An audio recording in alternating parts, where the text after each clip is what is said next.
Contest chair, fellow Toastmasters and guests, I'd like you to focus on a single word, and that word is attitude. Using a numeric value of 1 point for A and 26 points for Z, let's score this word. So if A equals 1, what would T be? Anyone? 20. Oh, someone's been listening. All right. You would agree the next is 20 as well?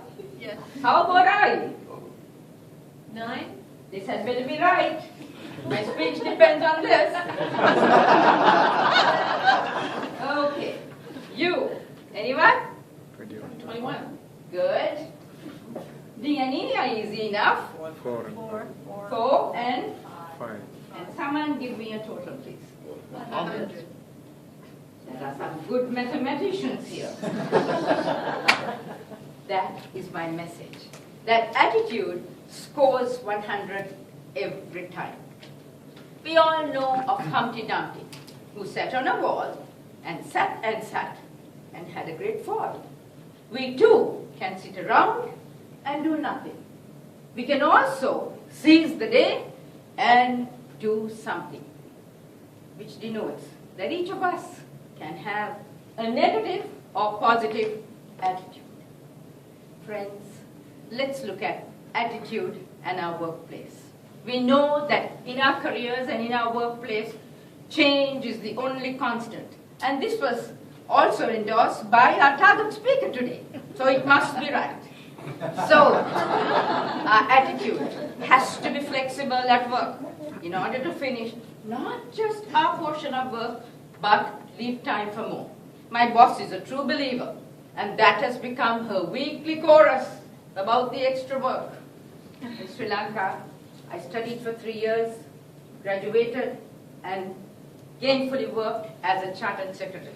Now this is a company secretary dealing with share transfers, share ledgers, and all of the legal implications about reporting. But when I came here, I had no Canadian experience, and no one knew what a chartered secretary was, in spite of an institute right here at number 2 Carlton Street in Toronto. Now, like Humpty Dumpty, I would have sat and waited, and sat and waited, to see whether I would get a better offer because of my education.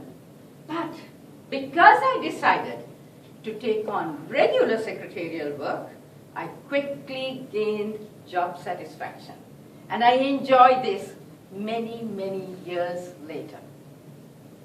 Now, let's go back to the other scenario of had I waited for a job, just as Humpty Dumpty did, this look would have been different. I would have been chunkier, heavier, and almost circular. Also, my grandchildren would have been thinking about me, not about the actual Humpty Dumpty.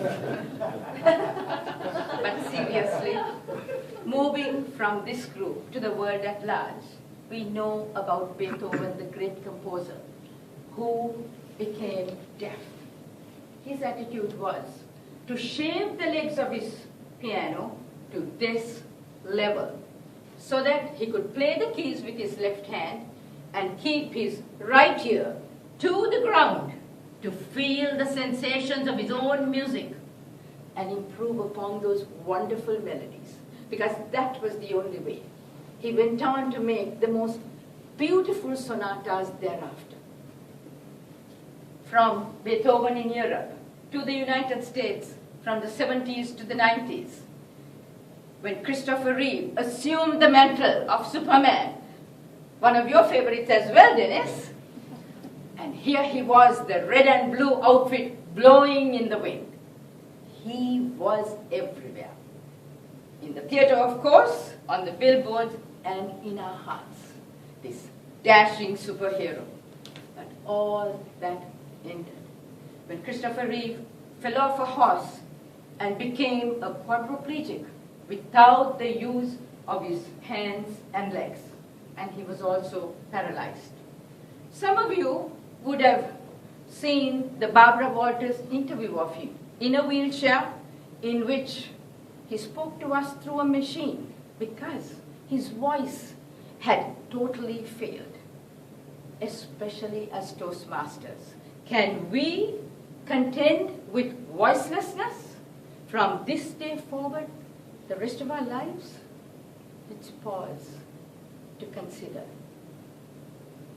But despite this adversity, Christopher Reeve emerged like a phoenix rising from the ashes, still in the wheelchair, still without a voice, to spearhead a movement to lobby the US Congress for paraplegic research.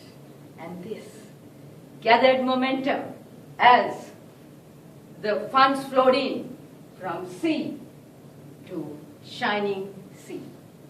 Likewise, the accolades were heard from coast to distant coast.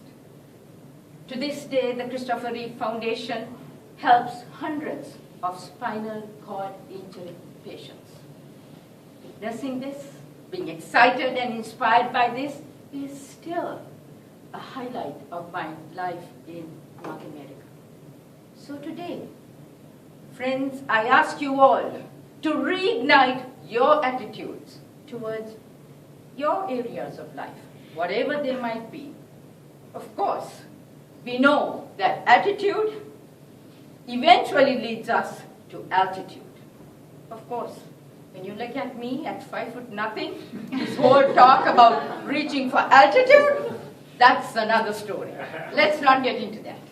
But seriously, come down from those walls, the walls that Humpty Dumpty were on.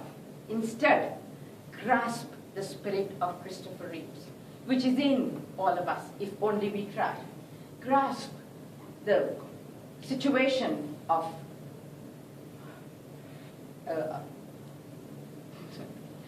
and do what I did.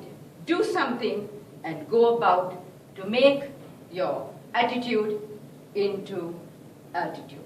This I ask you today, and as you do that, remember the message that attitude scores 100 every time. Contest chair.